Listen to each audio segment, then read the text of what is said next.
Bonjour à tous. Neuvième semaine du procès de Frédéric Péchier, ce médecin anesthésiste accusé d'avoir empoisonné 30 personnes, dont 12 mortellement entre 2008 et 2017 dans 2 cliniques privées de Besançon dans le Doubs. Cette énième semaine de débat a débuté hier avec l'examen de 2 autres morts suspectes survenues en 2014 à la clinique Saint-Vincent de Besançon. L'audience se reprend ce matin dès 9h. Une indemnisation de plus de 10 000 € pour les pompiers de Saône-et-Loire. Décision du tribunal correctionnel de Chalon-sur-Saône où depuis hier un Chalonnais de 23 ans est jugé pour répondre de 7 départs de feu dans les rues piétonnes du centre-ville. Incarcéré depuis juillet, il a également été condamné à 1 an de prison ferme. Le montant des indemnités pour la copropriété endommagée sera fixé en janvier. L'usine Stellantis de Sochaux dans le Doubs était de nouveau à l'arrêt ce vendredi, au moins jusque ce dimanche de novembre, suite à un problème d'approvisionnement de boîtes de vitesse. Cette usine, qui fabrique des 3008 et 5008 de modèles demandés, justement à Poissy, la direction de l'entreprise Stellantis se veut rassurante, alors que l'usine a aussi été mise à l'arrêt pendant 3 semaines. Les 2000 salariés ont repris le travail hier, mais certains s'inquiètent pour leur avenir.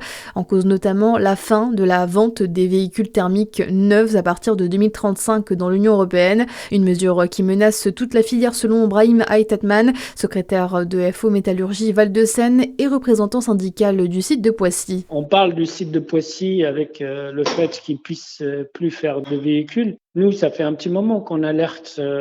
Ce qu'il faudrait, c'est que pour les autres sites et pour l'automobile dans sa globalité, il faut que les politiques se réveillent et s'obstinent dans leur erreur. Plutôt que de reconnaître qu'ils ont fait une erreur et de faire marche arrière sur le calendrier, ce calendrier qui a été fixé à 2035, qui est intenable pour l'ensemble des constructeurs, pas que le Stellantis, pas que la France, c'est l'ensemble des constructeurs européens qui sont en train de tuer.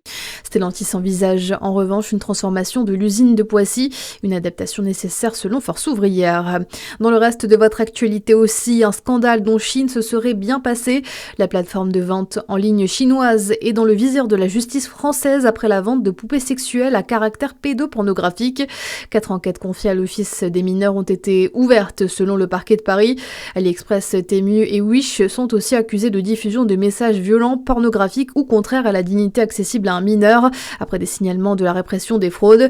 Chine qui doit ouvrir sa boutique au BHV demain. La foire internationale et gastronomique de Dijon se poursuit cette semaine. Près de 400 exposants venus de toute la France et d'ailleurs se réunissent comme chaque année. Et cette 95e édition continue de séduire les plus gourmands entre dégustations, démonstrations culinaires et découvertes artisanales. La foire se déroule encore jusqu'au 11 novembre. Et enfin, le Jura et le Doubs toujours concernés par cette vigilance jaune face au risque de crue. Votre météo à suivre sur Fréquence Plus.